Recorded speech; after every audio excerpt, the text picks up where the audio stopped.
نحمده ونصلي ونسلم على رسوله الكريم اما بعد فاعوذ بالله من الشيطان الرجيم بسم الله الرحمن الرحيم يا ايها الذين آمنوا كتب عليكم الصيام كما كتب على الذين من قبلكم لعلكم تتقون۔ اے ایمان والو، تم سب پر روزے فرض کیے گئے ہیں جس طرح تم سے پہلی امتوں پر فرض کیے گئے تھے تاکہ تم گناہوں سے بچو۔ بھائیو، قرآن مجید کا موضوع انسان ہے۔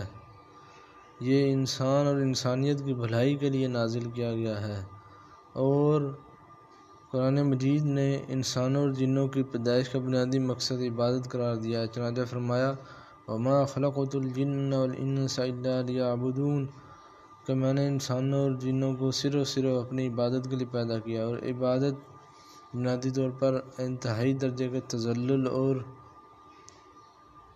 اور بے چون و چرا اطاعت اور سر تسلیم خم کرنے کو کہتے ہیں۔ چنانچہ اسلام کا بھی بنیادی مقصد یہ ہے کہ سر تسلیم خم کر دینا، اور ہر مخلوق اللہ تعالیٰ کی بے چون و چرا اطاعت کر رہی ہے۔ یہ الگ بات ہے کہ کوئی دل سے کر رہا ہے، کوئی جان بوجھ کر اور کوئی زبردستی، طوعاً و کرہاً وإلیہ یرجعون۔ تو میرے بھائیو، ہماری بھلائی تو اسی میں ہے کہ ہم بے چون و چرا اسی کی اطاعت کریں۔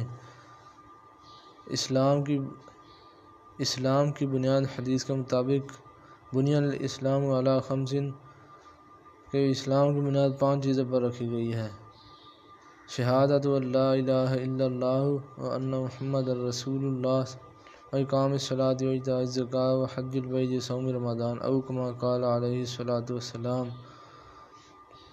مفہوم یہ بھی الفاظ کے رد و بدل کے ساتھ حدیث یہ آئی ہے۔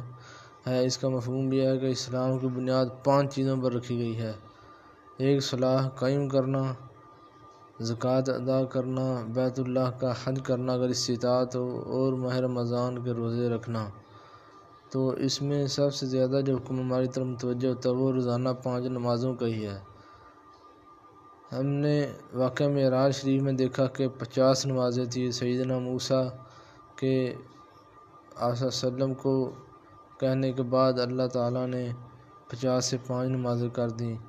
تو ہمیں 5 نمازیں پڑھنا بھی دشوار ہوتی ہیں، تو اس سے آگے روزہ کی تو کیا بات ہے۔ روزہ دن دیہڑے کھا جاتے ہیں ہم محنت کے نام پر کہ ہم مزدور ہیں، یہ سارے بہانے ہیں۔ حالانکہ یہ سارے کام کرتے ہوئے اس دور میں تمام انبیاء کرام رکھا کرتے، اولیاء وہ سب روزے رکھا کرتے تھے، نبھاتے تھے اور سارے کام بھی کیا کرتے تھے۔ تو میرے بھائیو، صحابہ کرام بھی ایسے روزے رکھا کرتے تھے، وہ بھی محنت مزدوری کرتے تھے، لیکن انہوں نے نہیں بہانہ بنایا کہ ہم نے روزہ نہیں رکھنا۔ تو میرے بھائیو، روزہ جو ہے حدیث شریف میں آتا ہے کہ روزہ جسم کی زکوٰۃ ہے، اس سے جسم پاک ہوتا ہے۔ تو حدیث میں یہ بھی آتا ہے کہ جس دن کسی کا روزہ اس دن فحش کلامی نہ کرے، اگر کوئی اس کو گالی دے تو کہہ دے انی صائم میں روزہ دار ہوں، انی صائم میں روزہ دار ہوں۔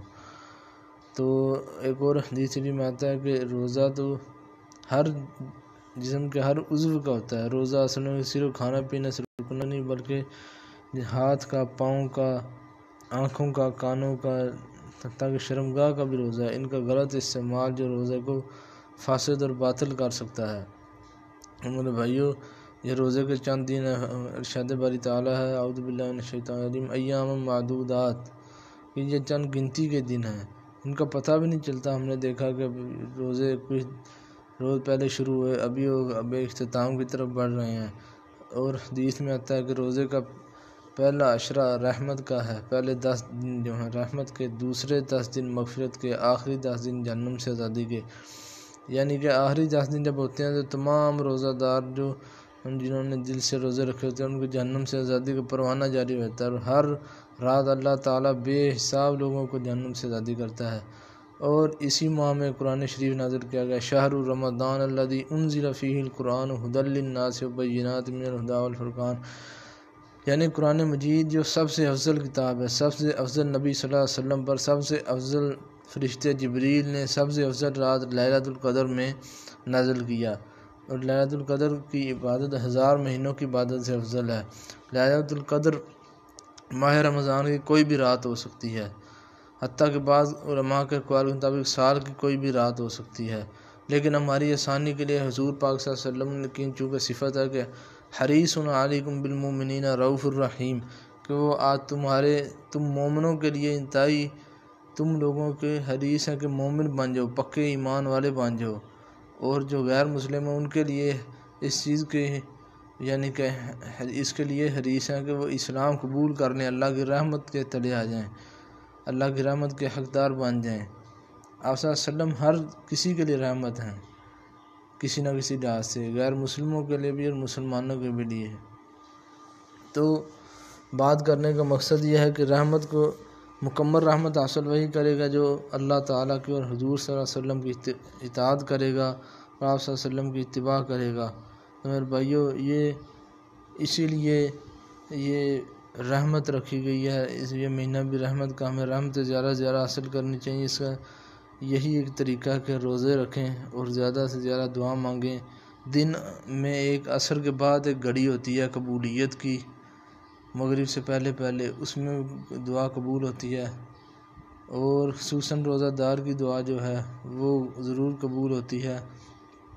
رات کی جو آخری لمحات ہیں جو کہ سحری اور تہجد کے وقت کے قریب ہوتے ہیں وہ بھی قبولیت کے انتہائی، لیکن ہم مطلب فضولیات میں اور لغو کاموں میں یا بغیر مصروف رہے خالی گزار دیتے ہیں۔ تو ہمیں ان اوقات کو قیمتی بنانا چاہیے۔ اس ماہ میں زیادہ سے زیادہ عبادات نوافل ادا کرنے چاہیے۔ نوافل میں ساری عبادات آ جائیں گی جو فرائض کے علاوہ ہیں، یعنی فرض نماز اور فرض روزے کے علاوہ جو ساری عبادت